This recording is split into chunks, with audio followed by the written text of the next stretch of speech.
Hi అండి. Welcome to Telugu రుచులు. మీకు గనక నా వీడియోస్ నచ్చితే లైక్ చేయండి, షేర్ చేయండి, సబ్స్క్రైబ్ చేయండి. ఈరోజు మనం సింపుల్‌గా టమోటా పచ్చడి ఎలా తయారు చేయాలో చూద్దామండి. ఇది రైస్‌లోకి బావుంటుంది. దోసలోకి కూడా సైడ్ డిష్‌గా చాలా బావుంటుందండి. మీరు ఒకసారి ట్రై చేయండి. ఇక్కడ నేను ఒక అరకిలో టమోటాలని శుభ్రంగా కడుక్కొని తుడుచుకొని పక్కన పెట్టుకున్నానండి. ఆ తర్వాత ఈ టమోటాలన్నిటిని కూడా కట్ చేసి పెట్టుకున్నాను. ఆ తర్వాత మనం దీంట్లోకి ఒక కడాయిని స్టవ్ మీద పెట్టుకోవాలి.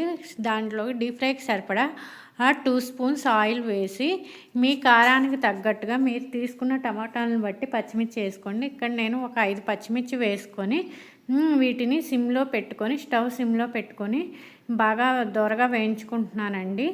ఇవి ఇలా దోరగా వేగిన తర్వాత మనం కట్ చేసుకున్నటువంటి టమోటాలను కూడా వేసి వీటిని కూడా మొత్తం కలిసే విధంగా కలుపుకోవాలి. ప్రాసెస్ అంతా కూడా సిమ్లోనే జరగాలండి. సిమ్లో పెట్టుకొని మనం టమోటాలని పచ్చిమిర్చిని వేయించుకోవాలి. దీంట్లో నుంచి ఆయిల్ సెపరేట్ అయ్యేంత వరకు కూడా మనం వీటిని వేయించుకోవాలి. 2 మినిట్స్కి ఒకసారి కలుపుకుంటూ ఈ టమోటాలని ఇక్కడ చూపిస్తున్న విధంగా వేయించుకోవాలండి. ఇలా వేగిన తర్వాత మనం కొంచెం చింతపండును కూడా వేసుకోవాలి. మీరు తీసుకున్న టమాటాలను బట్టి చింతపండు వేసుకోండి.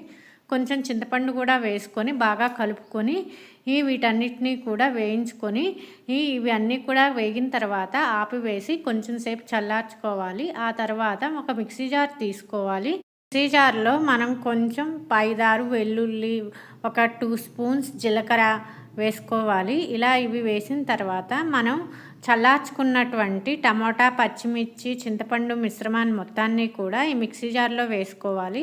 దీంట్లోకి కొంచెం సాల్ట్ కూడా వేసుకోవాలండి. మీ రుచికి తగ్గట్టుగా సాల్ట్ వేసుకోండి. ఇక్కడ నేను 1.5 స్పూన్ సాల్ట్ వేసుకుంటున్నాను. ఇలా సాల్ట్ వేసుకొని మనం ఇక్కడ చూపిస్తున్నట్టుగా బాగా మెత్తగా మిక్సీ వేసుకోవాలండి. మిక్సీ వేసుకొని పక్కన పెట్టుకొని అదే కళాయిలో మనం తిరగమాత వేసుకోవాలండి. ఈ తిరగమాతకి సరిపడా ఒక 2 స్పూన్స్ ఆయిల్ వేసుకోవాలి. కొంచెం ఆయిల్ ఎక్కువ ఉంటే బాగా టమోటా టేస్ట్గా ఉంటుందండి. కొంచెం ఆయిల్ ఎక్కువ వేసుకొని ఒక 2 ఎండుమిర్చి, అలాగనే మన దగ్గర ఉన్న తిరగమాత గింజలు, ఆవాలు, జీలకర్ర, పచ్చనగపప్పు మొత్తం కూడా వేసుకొని మనం ఆల్రెడీ మిక్సీ వేసుకున్నటువంటి పచ్చడిని మొత్తాన్ని కూడా దీంట్లో వేసుకొని బాగా కలుపుకోవాలండి. కలుపుకున్న తర్వాత ఇక్కడ చూపిస్తున్నట్టుగా కొత్తిమీరతో గార్నిష్ చేసుకోవాలి. అంతేనండి, చాలా సింపుల్గా అయిపోతుంది, చాలా ఈజీగా అండి.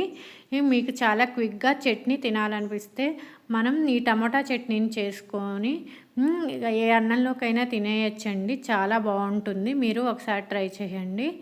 పిల్లలకు కూడా కారం లేకుండా చాలా బాగా నచ్చుతుందండి. అందుకని మీరు కూడా ఒకసారి ట్రై చేసి చూడండి, బాగుంటుంది. ఇది ఇడ్లీలోకి, దోసల్లోకి, అన్నంలోకి కూడా సైడ్ డిష్గా చాలా బాగుంటుంది. ట్రై చేయండి.